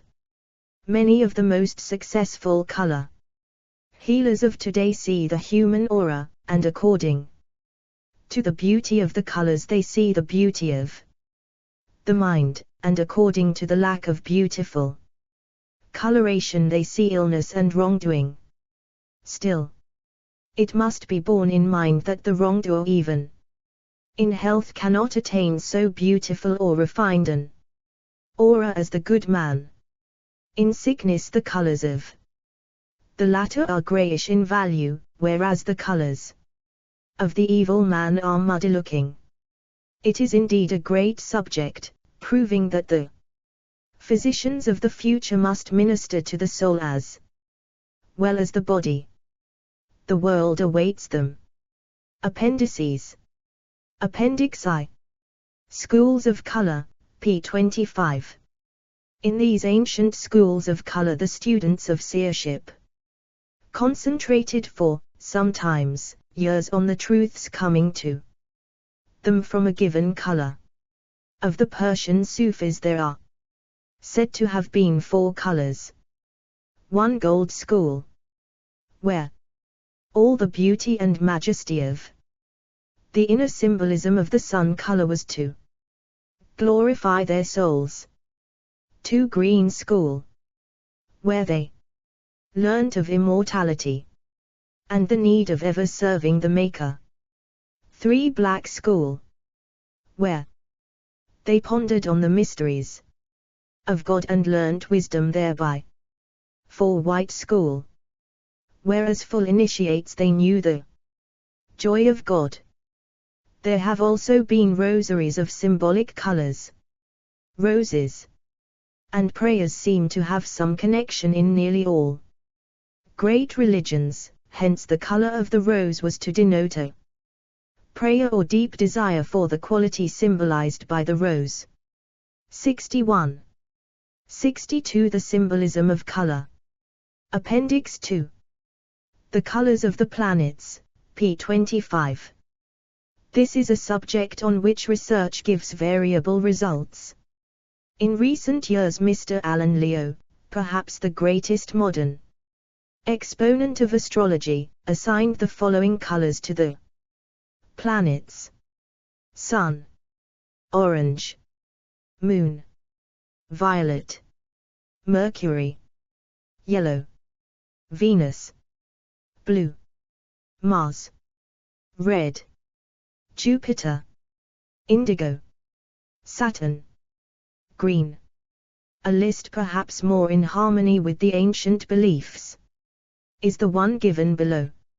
Sun, yellow or gold; Moon, white or silver; Mercury, green; Venus, blue, turquoise or lapis lazuli; Mars, red; Jupiter, purple or lapis lazuli; Saturn, black, sometimes black with orange flecks. Saturn, it may be said, is the planet of mystery and the mysterious ways of God. He is like the god Kronos or the angel Oriphel. He makes the person wait till his appointed hour before gifts are given. Still, as he often, by means of waiting and suffering, causes the person to develop some of the very highest gifts, he is sometimes given the yellow flecks. Minnie Theobald, in an explanation of a passion play entitled The Descent of the Light Spa, writes on the colors worn by the planets in her play. I quote at some length. Appendices 63. These 7 principles are represented in my drama as the 7 planets, which in the ancient mode of consciousness typify 5 different modes of consciousness and substance. Neptune and Uranus are the 2 planets of regeneration and rebirth. They are connected with cosmic consciousness, and so in the color Scheme either iridescence or all color must be present to indicate their connection with wholeness. Red typifies life and consciousness, and suggests the power of the Father, the Lord of Fire, reappearing in the lower worlds. Blue indicates the mother element or the substance into which life enters. Yellow stands for the personality or child.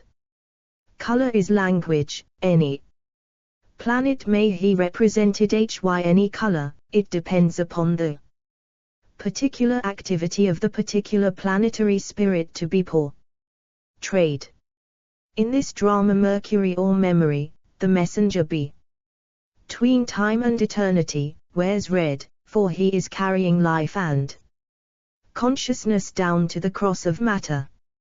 He is the representative in the lower regions of the light spark, he is the flame hidden within each one of us, giving us memory of our divine origin. Next comes Yenus, our fundamental soul substance, the medium between the ego and personal mind. She is clad in blue. Jupiter, personal mind, follows next, clad in yellow. Then we have Mars. Our soul substance, blue, has become mingled with personal mind, yellow, and so we get green. Red, cosmic life, becomes green, personal life, for after the birth of the personal mind everything becomes reversed. Our personal life current is the complementary mode of activity to the crucified cosmic life current. This personal life and passion is the field of activity of Mars, and so shows his complementary color, green. Finally, black or Saturn marks the limit of the fall. Here we have the negation of the life of eternity, black or dense matter being the inversion of the pure white light of spirit. This last quotation will show how modern mysticism uses colors. 64. The symbolism of color. Appendix 3. Chromatics of the Sky. By J. S. Dearson, p. 4. The following is a tabulation of his observations. Copper at sunset presages wind or rain. Bright yellow 1, wind. Pale yellow, wet. Rosy sky. Fine. Pale green J, wind or rain. Indian red, wind. Gray in the morning, fine.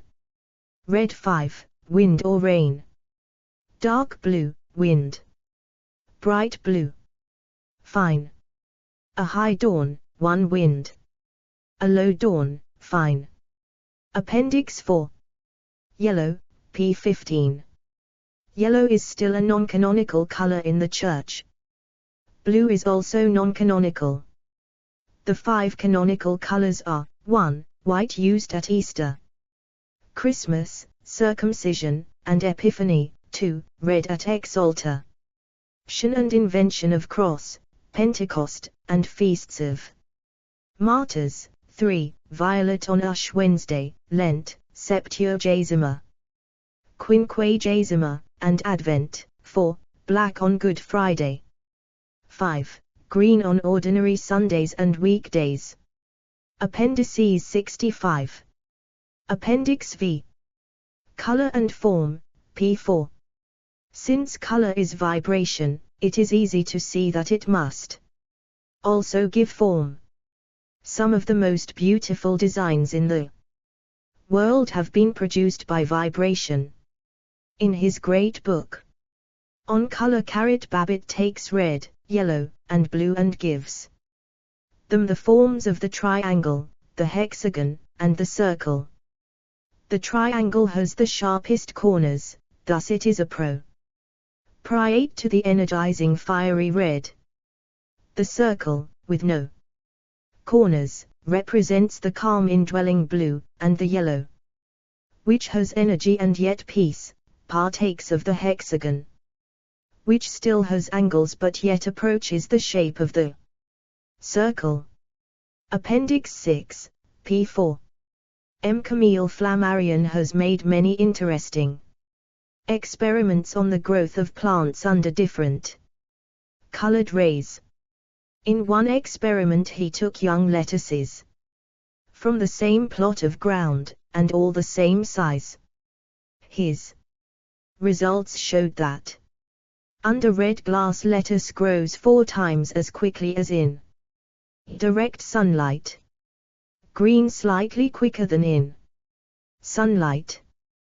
Blue becomes very stunted. In another experiment he worked with Indian corn. In sunlight one plant grew to 25 inches. Under red glass, 18. Green 8. Happy smiley L. Happy smiley E6. Beans flourished under white and red glass. Perished green blue. 66. The symbolism of color. From the above it seems that blue glass is bad for plants, but this is not always so, as is seen from the experiments of General Pleasanton, where he grew the best grapes in his district by using alternate white and blue glass in his greenhouses. Babbitt states that blue light develops germination of plants, while red and yellow develop animalculae. Yellow rays cause carbon to deposit from the air, and so form the woody fiber of plants. KED and yellow cause seeding and fruitage. Printed in Great Britain by Neal & Co., Limited, Edinburgh. Riders Publications. The New Science of Color. By Beatrice Irwin. Crown 8 vo, cloth, 144 pp. With colored frontis. Piece, 3s. 6d net. Contents. Introduction, Color Science, the necessity for a color theater and college, color and decoration, color and evolution, modern science and color, color as a medium of expression. Color systems, the development of color sense, therapeutic powers of color, color stimuli and color exercises, the dawn of the color age. A thoughtful, interesting, and well-reasoned, if sometimes fantastic seeming little treatise, on a subject concerning which too little is yet known, and which opens up promising vistas of inquiry. Scotsman. The Rose Immortal. By a Bothwell Goss. Author of the Knights Templars, the Civilization of the Ancient Egyptians, etc. Parchment, 5-carat x. 4i. 64 pp. Is. 6d net. Contents. The path, the goal, the red rose of sorrow, the white rose of joy, the golden rose of union, the little black rose of silence. Within the narrow compass of these few pages it has been the aim of the author to trace the evolution of this beautiful symbol among the different faiths of mankind, and to show how its varying interpretation has served to bring out the meaning underlying the mysticism of all religions. From the foreword by Ralph Shirley. Problems of the Borderland. An explainer. Tory rendering of the introductory chapters of the Book of the Elements. By J. Herbert Slater. Author of Asterisk engravings and their value, etc. Crown. 8 vo, cloth, 8. Plus 286 pp. 3s. 6d net. Asterisk describes many of these first steps to a wider knowledge which today are interesting those least imaginative of men, the churchman and the scientist. The Tattler. The Open Vision. A Study of Psychic Phenomena. By Horatio W. Dresser, Ph.D., author of The Spirit of the New Thought, etc. Crownsvo, cloth. 5s net. William Ryder Son, Limited. 8 Paternoster Row. London, EC4. 67. Ryder's Publications. Occultists and Mystics of All Ages. By Ralph Shirley, author of A Short Life of Abraham. Lincoln High the New God etc. Crown 8vo, cloth. Illustrated, 4s. 6d net. Contents. Apollonius of Tyana, Plotinus, Michael Scott. Paracelsus, Emanuel Swedenborg, Cagliostro, Anna Kingsford and Edward Maitland. This book may not inaccurately be described as romance, using the word in its widest understanding. It deals with the deeds and sayings of wonderful people, who each in turn helped to mold and to remake the state of the world. This book can be cordially commended to all lovers of these engrossing subjects. The Lady's Carrot Field. The Gift of the Spirit. A selection from the Essays of Prentice Mulford. 3rd edition. Crown. 8vo, cloth, 5s. net. The Gift of Understanding. A further selection from the works of Prentice Mulford. Crown 8vo. Cloth, 5s. net. Essays of Prentice Mulford. 3rd series. Crown 8vo, cloth, 5s. net. Essays of Prentice Mulford. 4th series. Crown 8vo, cloth, 5s. net. These 4 volumes constitute the cheapest and best edition of the Essays of Prentice Mulford published in the English language. Science and the Infinite, or Through a Window in the Blank Wall by Sidney T. Klein.